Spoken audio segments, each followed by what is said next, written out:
자, 이제 제5강 강의를 들어가도록 하겠습니다. 이번 시간에는 공인중개사 시험 제도와 관련된 부분에 대해서 볼 텐데요. 이거는 이제 매년 한 문제 정도씩 이 파트가 지금 나오고 있습니다. 그래서 여러분들이 출제 빈도는 매년 한 문제지만 여러분들 꼭 알아야 될 부분들도 많고 그러니까 꼼꼼하게 한번 보시기 바랍니다. 자, 그러면 이제 여러분들 교재 35페이지를 보면 시험 시행 기관과 응시자기가 나오죠. 자, 시험 시행 기관은 원칙적 시험 시행 기관과 그 다음에 또 예외적 시험 시행 기관 이렇게 두 가지로 나눠져요. 그래서 원칙적 시험 시행 기관은 누구냐면 시도지사입니다. 그래서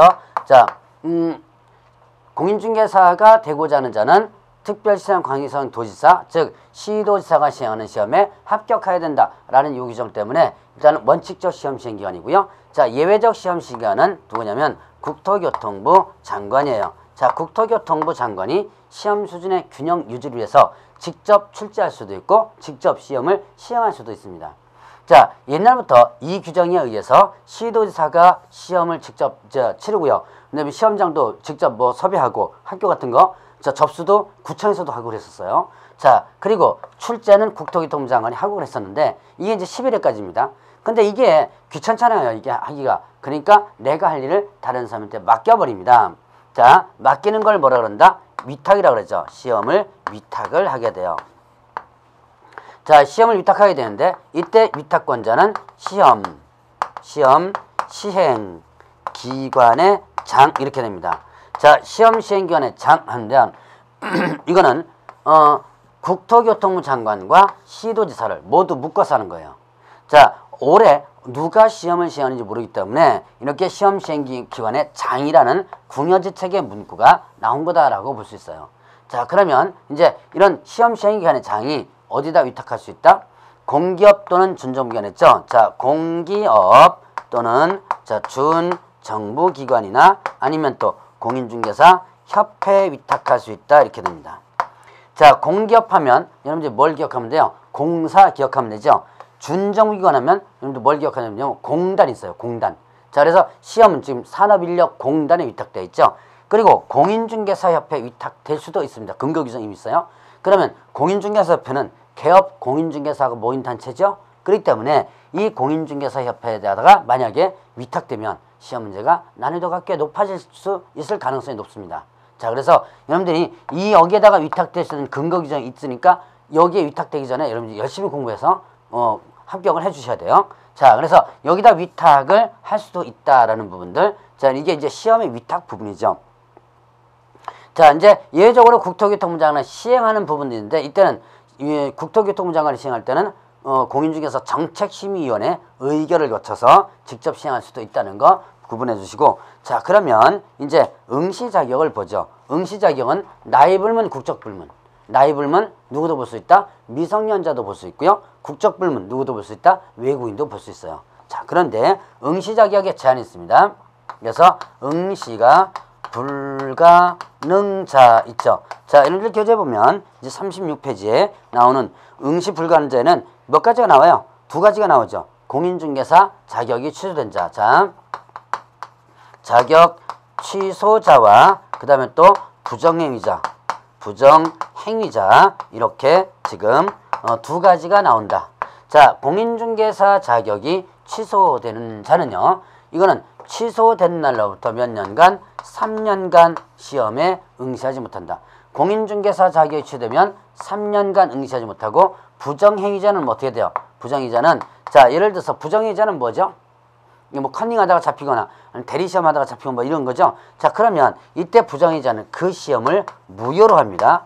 무효로 하고 그 다음에 또 무효 처분을 받은 날부터 무효 처분을 받은 날부터 몇 년간?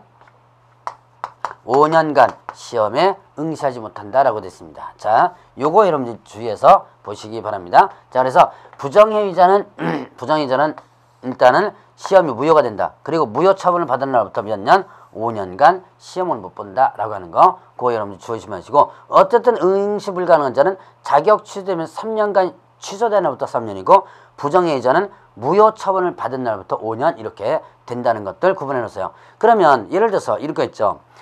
여기 이제 부정이자와 관련된 부분에서 보면 2014년 10월 26일 날 대리시험을 봤습니다.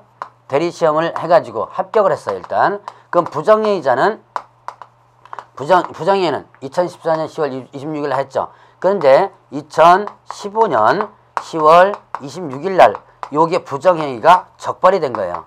자, 그러면 이때 조심할 것은, 자, 요 2015년 10월 26일 날 시험이 무효가 되는 거예요.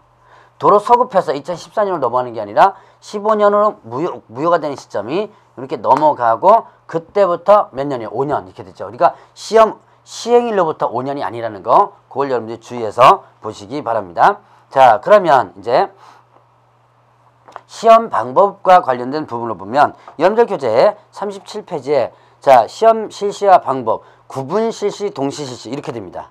자, 그러면 여기서 보면 일단은 시험과 관련된 부분에서는 구분 평가, 그 다음에 구분 실시가 원칙이다 라고 합니다. 이렇게 구분 평가, 구분 실시가 원칙이다.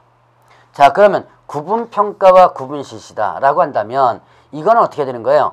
자, 여기에서는 평가를, 자, 1차와 그 다음에 2차를 구분합니다. 그러면 여기에서 1차 부동산 학개론, 그 다음에 민법, 자, 그 다음에 2차는 공인중개사법과 그 다음에 또 공시세법, 그 다음에 공법 이렇죠.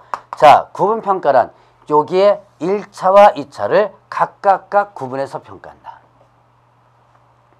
그럼 1차는 1차대로 평가하고 2차는 2차대로 평가하는 거죠. 그러니까 여기서 2차 시험, 2차 점수가 1차로 절대로 안 넘어가요. 그러니까 결국은 1차인 여기 부동산 학교하고 민법만 가지고 평가하는 거죠. 그래서 여러분들이 1차 과목을 열심히 공부를 해 주셔야지만 2차도 같이 끌고 갈 수가 있습니다. 자, 그리고 구분 실시가 원칙이에요.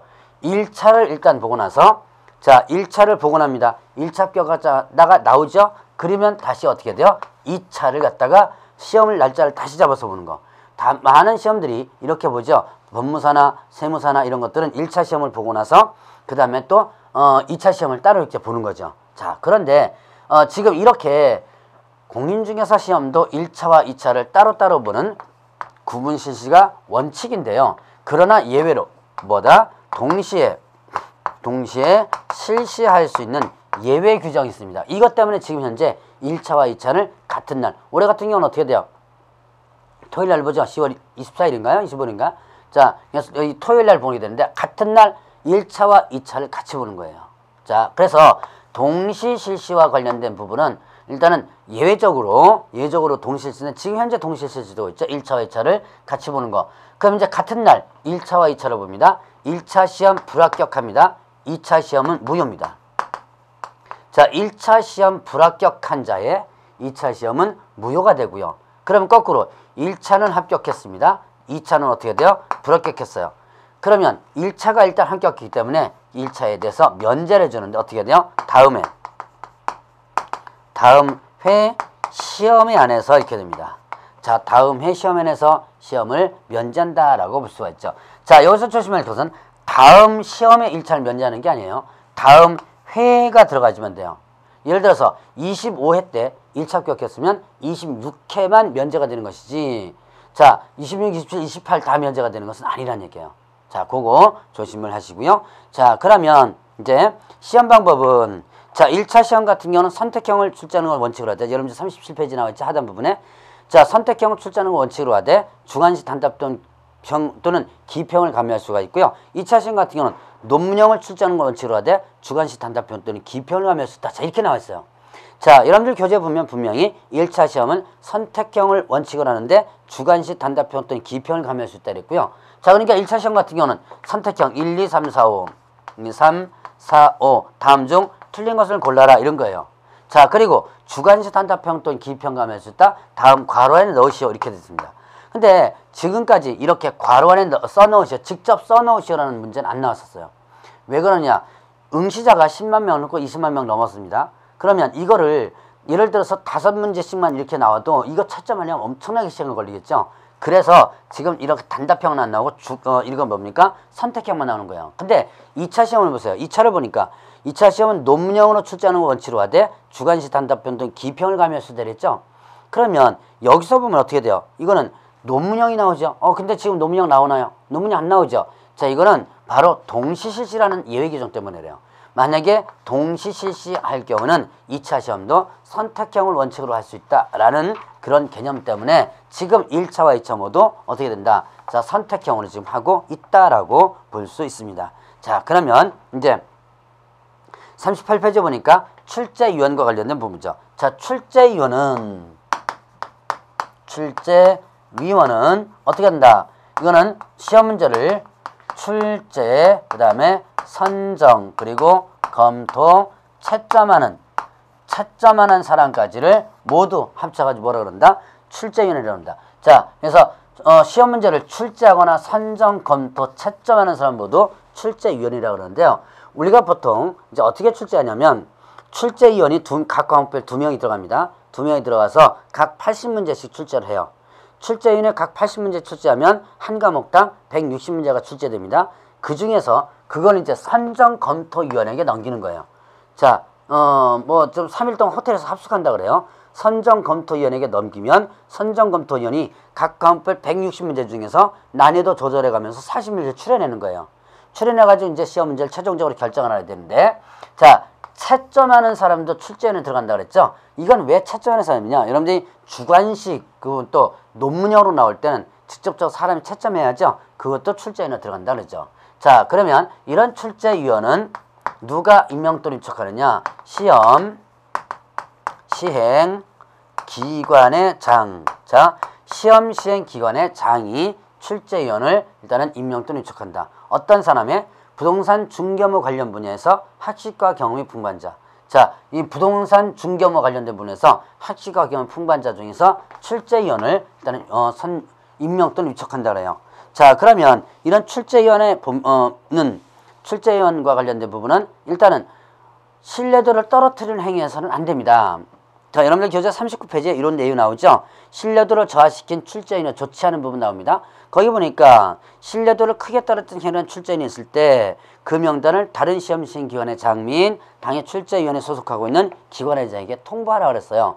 그리고 나서 또 이거를 몇 년간 출제인으로서 응시하지 못하도록 출제인으로서 참가하지 못하도록 하냐 5년간 출제위원으로서 임명 위촉하지 못하도록 하겠다라는 부분이 나옵니다. 그러니까 출제위원회에 대한 기본적인 개념만 여러분들 일단 보시면 되겠고요. 자, 그러면 이제 시험의 공고 및 응시 완서를 보죠. 자, 시험 시행 있죠. 이제 시험은 공인중개사에 대한 시험과 관련된 부분은 이거는 일단은 매년 1회 이상 시행한다라고 합니다. 자, 시험은 어떻게 된다? 매년 1회 이상 시행한다. 1회 이상이라고 그랬어요. 1회 이상이라면 이거는 어떻게 된 거예요? 1회 이상이라면 1회 이상 2번도 볼 수 있다는 얘기죠. 자, 예를 들어서 어떤 해에 만약에 시험 문제가 난이도가 너무 심했다. 옛날에 왜 15회 때 했던 그런 적이 있었는데요. 너무 높아가지고 다시 한번 시험을 본 그런 사례도 한 번 있습니다. 그래서 1회 이상 2번도 볼 수 있도록 한 해에 2번도 볼 수 있도록 그런 근거 규정을 만들어 뒀고요. 자, 근데 부득이한 사유였을 때 그의 시험을 실시하지 않을 수도 있는 부분이 있어요. 자, 부득이한 사유가 있다면 그의 시험을 실시하지 않을 수도 있더라. 자, 그러면 이때 이런 부득이한 사유가 있다면 시험 안 보겠죠. 근데 이제 시험을 실시하지 않을 때는 결정권자는 누구냐면 시험 시행 기관의 장이고요. 어떤 과정을 거치느냐? 공인중개사 정책심의위원회 의결을 거쳐서 그의 시험을 실시하지 않을 수도 있습니다. 자, 그러면 이제 시험을 갖다가 공고를 하는데 시험 공고는요. 시험 공고는 일단 2번을 공고를 합니다. 계략적 사항을 공고하는 거와 그 다음에 또 시행 공고가 있어요. 시행 공고 이렇게 나옵니다. 자, 계략적 사항을 공고하는 거와 시행 공고 나오는데요. 자, 계략적 사항은 매년 2월 28일까지 이렇게 돼요. 자, 계략적 사항 공고는 매년 2월 28일까지 공고한다. 자, 그러면 매년 2월 28일까지 시험 예정 일시라든가 이런 것들 일단 공고하는데요. 자, 이렇게 공고를 합니다. 그래 놓고 시행 공고는요. 어떻게 하냐면 시험 시행일 며칠 전 90일 전까지 이렇게 돼요. 시험 시행일 90일 전까지. 자, 그러면 여기서 시험 시행일 90일 전 이렇게 되어 있습니다. 90일 전까지 보통 이제 7월 중순쯤 되는 공고를 합니다. 자, 그래서 두 번 공고를 하는데, 자, 여기서 조심할 것은 시험 공고는 관보 및 어디에요? 일간신문에. 다시 한번 시험 공고는 어떻게 된다? 시험 공고는 관보 및 어떻게 돼요? 일간신문. 관보 및, 자, 여기에 관보 및 했으니까 여기에 뭐 들어가면 안 돼요? 관보 또는 여기에 들어가면 안 되겠죠? 관보 및 일간신문에는 관보에도 공고하고 일간신문에도 공고하는 거예요. 관보도 공고하고 일간신문에도 공고하는데, 그런데 또는 관보 또는 하면 둘 중에 하나만 공고하면 되겠죠. 그래서 그거는 안 된다라고 하는 부분, 이걸 여러분들이 구분을 해보시고, 자, 그러면 이제 여기다 공고를 합니다. 이제 시험 공고가 됐죠? 시험 공고가 됐으면 이제 응시하고자 하는 자는 응시원서를 제출하라. 이제 우리 교재 40페이지로 넘어가죠. 응시하고자 하는 자는 응시원서를 제출하라라고 되어 있습니다. 이때 응시원서를 제출할 때 뭘 냈느냐?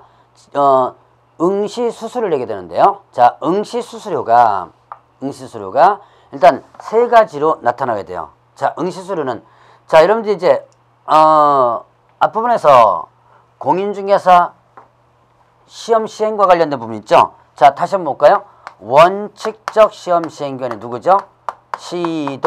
시도지사였고, 그 다음에 또 예외적 시험 시행기관은 누구였죠? 국토교통부 장관이었죠. 국토교통부 장관이 시험 수련의 균형을 유지해서 직접 시행할 수 있다고 그랬고, 이렇게 직접 시행, 출제하고자 할 때는 시험, 공중에서 정책심의위원회 심의를 거쳐라라고 했었고요. 자, 그 다음에 이제 위탁할 수 있다고 그랬죠. 위탁은 시험 시행기관에 장의하고, 자, 어디에? 공기업, 그 다음에 또 준정부기관이나 아니면 또 공인중개사 협회에다가 위탁할 수 있다고 그랬죠. 자, 그러면 요게 응시수수료와 그대로 연결되는데요. 자, 원칙적 시험 시행기관인 그 시도지사가 시행할 때는, 이때는 지자체의 조례로 정하는 수수료를 주게 됩니다. 자, 시험에 응시하는데 응시수수료를 일단은 원칙적으로 시도지사가 시행할 때는 지방자치단체의 조례로 정하는 수수료고요. 예외적으로 국토교통부 장관이 실시한 때는, 이때는 국장이 공고하는 수수료를 주게 됩니다. 자, 그래서 예외적으로 국토교통부 장관이 시행할 때는 국토교통부 장관이 공고하는, 그 다음 위탁했을 때는요, 위탁받은 자, 자, 이때는 위탁받은 자가, 그 다음에 위탁을 한 자의 승인을 얻어서 공고하는 수수료를 내게 돼요. 자, 그래서 시험 시행 기관과 위탁까지 해서 거기에 수수료가 각각 틀리게 나타난다. 그래서 원칙적인 시도지사가 할 때는 지방자치단체 조례 정한 수수료고, 예외적으로 국장이 할 때는 국장이 결정공는 수수료고, 위탁했을 때는 위탁받은 자가 위탁한 자의 승인을 얻어서 결정을 수수료한다. 이렇게 차이점이 나타난다는 거 기억을 해놓으시고요. 자, 그러면 이렇게 해서 이제 응시수수료를 지불을 했습니다. 제출했다면 이때 응시수수료에 대한 반환 규정이 있는데요.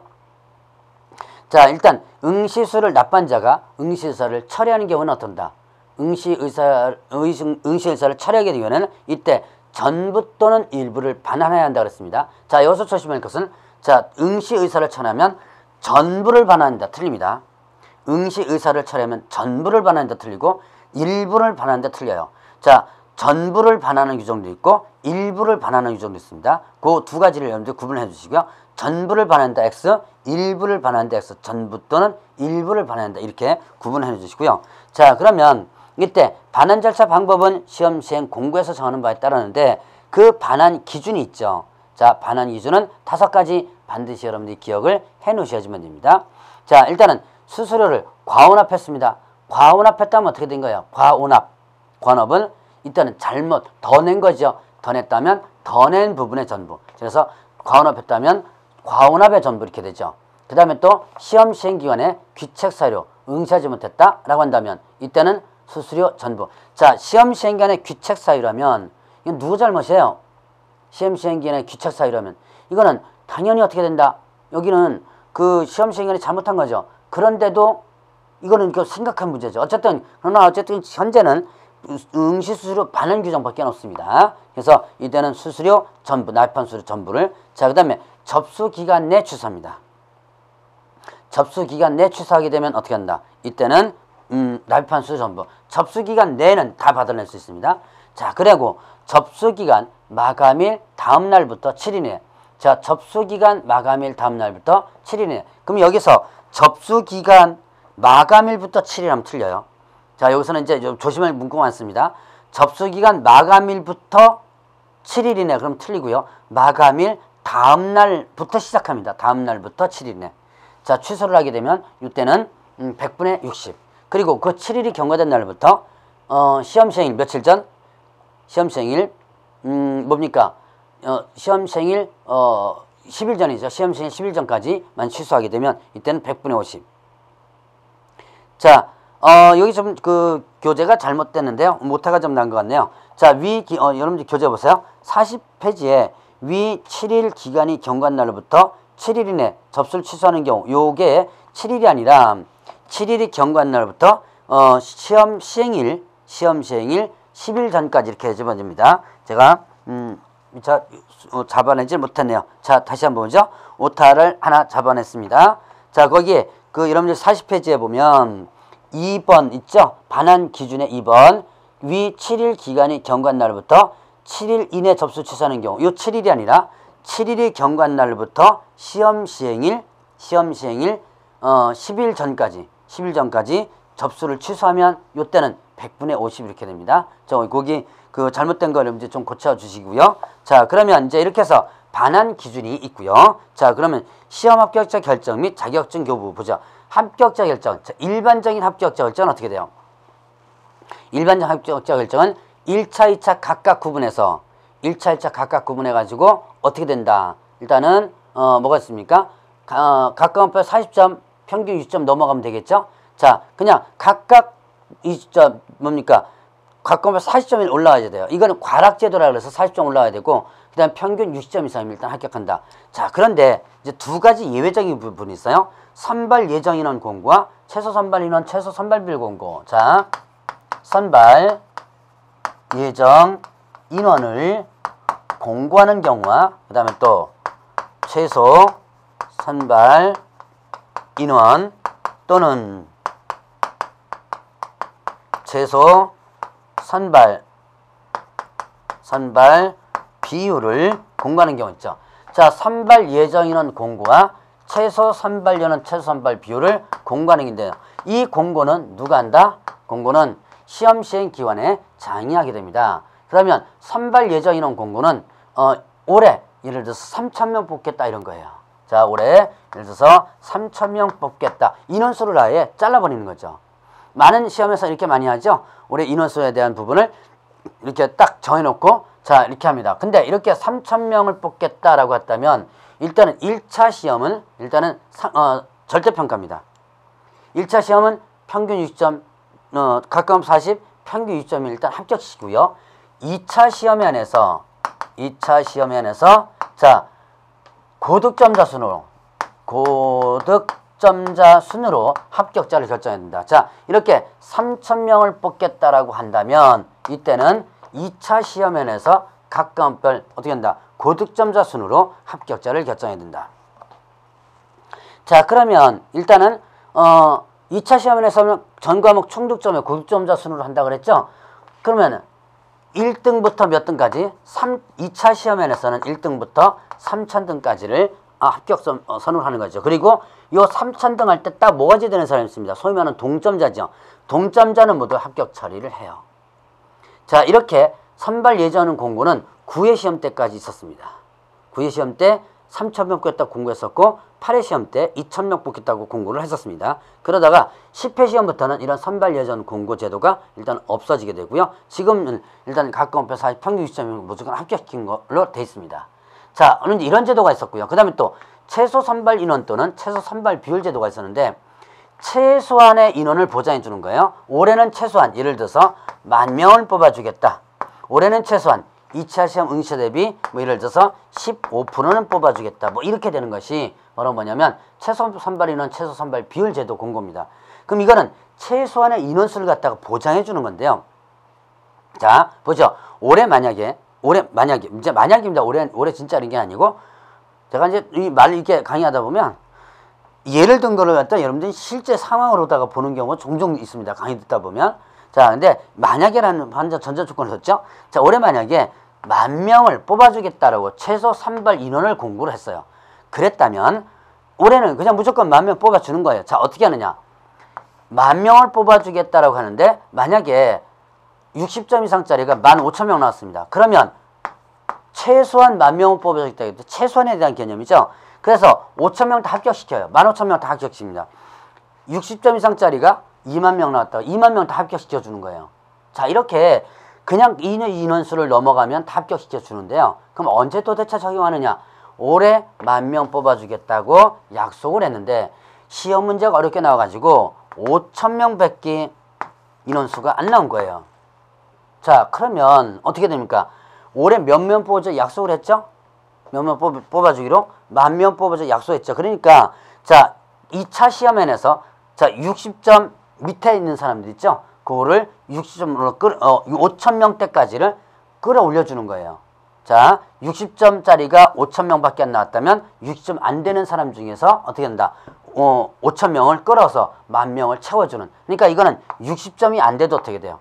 60점이 안 돼도 합격할 수 있는 그런 제도다라고 볼 수 있죠. 그래서 최소한의 인원수를 보장해주는 제도다라고 할 수 있습니다. 자, 그러면 이제 이렇게 해서 두 가지 제도를 여러분들이 봤고요. 자, 그러면 이제 합격자 공고를 보죠. 합격자 공고는 누가 한다? 이거는 시험 시행 기관의 장이 하죠. 합격자 공고는 누가 하고요? 시험 시행 기관의 장이 한다. 그러면 이때 이제 합격자 공고, 합격자가 결정된 때 합격자를 공고해야 한다 그랬습니다. 자, 그러면 합격자 결정된 때 그냥 공고하는 거예요. 여기다가 날짜, 합격자가 결정된 때 뭐 며칠 이내 공고하는데 날짜가 없습니다. 그건 여러분들 조심하시고요. 그럼 합격자가 공고되면 자격증을 교부를 해줘야 돼요. 이때 자격증 교부는 누가 한다? 시도지사가 해요. 자, 예를 들어서 원칙적 시험 시행기관인 시도지사가 시행해도 시도지사가 교부하고 예외적 시험 시행기관인 뭡니까? 국토교통부 장관이 시행해도 시도지사가 교부하는 거고, 그 다음에 또 자 위탁해도요. 시험을 위탁해도 자격증 교부는 누가 한다? 시도지사가 하는 거예요. 자, 그래서 무조건 시도지사라고 여러분들 구분을 해보시고, 자, 그러면 이쪽에서 자격증 교부할 때 이제 어떻게 하느냐? 자격증 교부대장에 기재합니다. 자격증 교부대장에 기재하고 교부를 하는데요. 이때 자격증 교부대장은 전자적 처리가 가능하도록 관리를 하라라고 했습니다. 자, 그러면 이때 자격증 교부할 때 자, 이 자격증 교부는 합격자 공고일로부터 1월 이내에 하게 되는 거예요. 합격자 공고일로부터 1월 이내에 자격증을 시도지사가 교부하는데 이때 교부대장이 기재하고 교부하라 그랬죠? 그리고 자격증 교부대장은 전자적 처리가 가능하도록 일단 관리하라라는 내용이 있습니다. 자, 그러면 이때 자격증 재교부 관련 부분 있죠?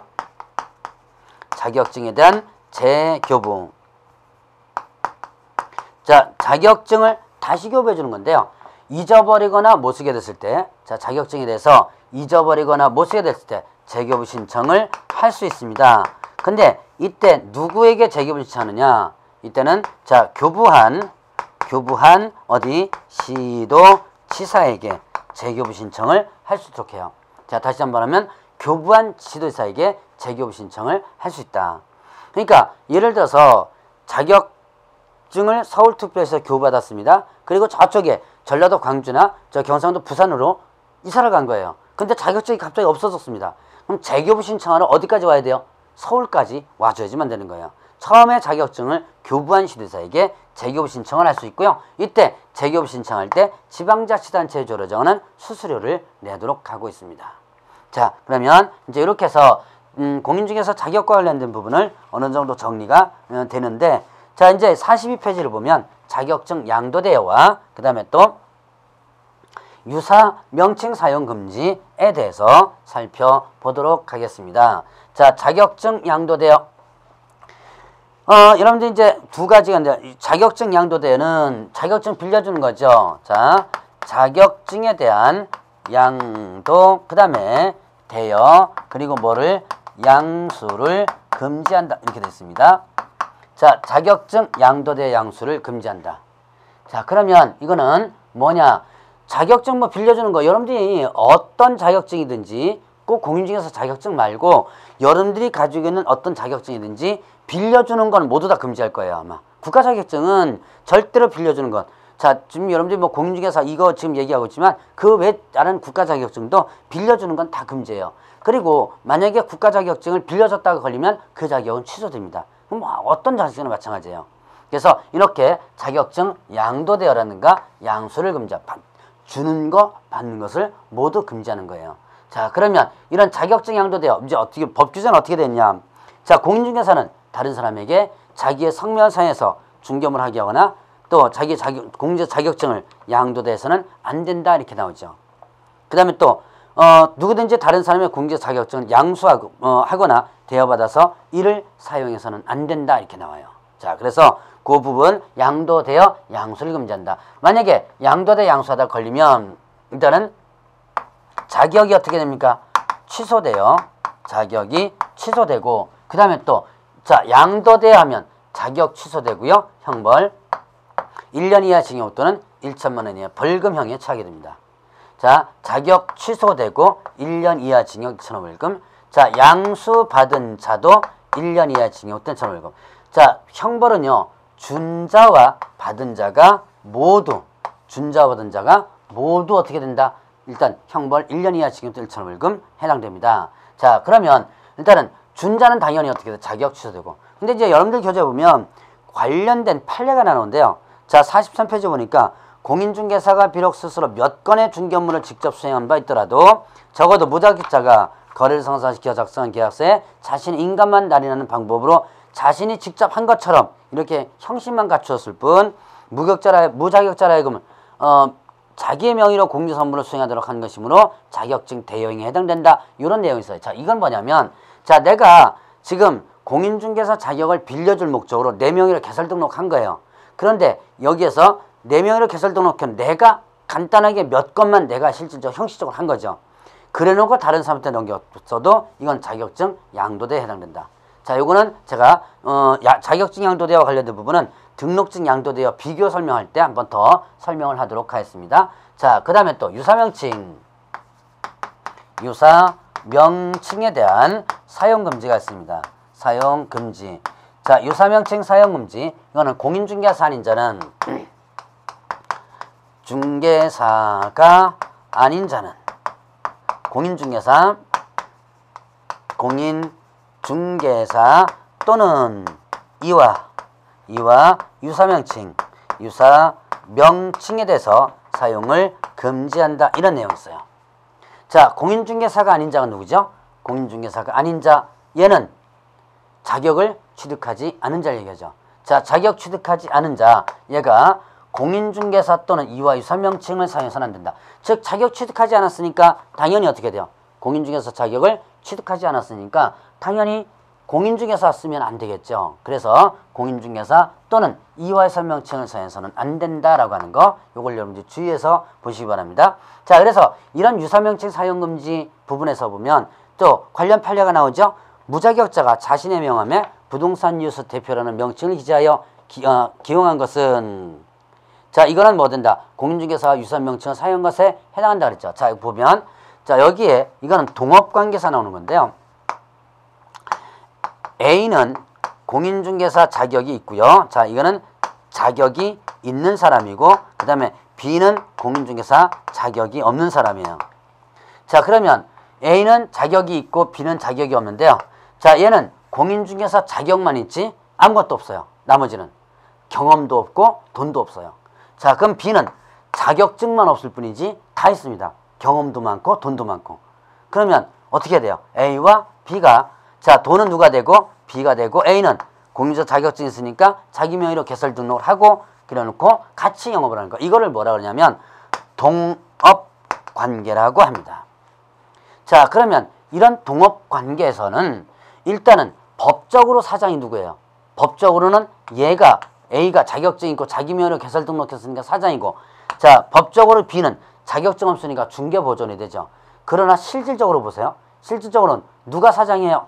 이 B가 사장이죠. 사장이고 요 A는 하나의 직원에 불과한 거죠. 실질적으로는. 얘가 이제 지가 사장입니다. B가 무자격자가 사장이라서 얘가 자기 명함에다가 사장 표시를 해야 될 거 아니에요. 사장 표시. 예를 들어서 무자격자가 대표 누구 써가지고 다닌다면 이거는 뭐가 된다? 유사명칭 사용금지에 위반된다라고 하는 부분이에요. 자, 그래서 이렇게 유사명칭 사용금지에 위반되면, 자, 무자격자가 대표 누구 이렇게 써가지고 다닌다면 이건 뭐가 된다? 유사명칭 사용금지다.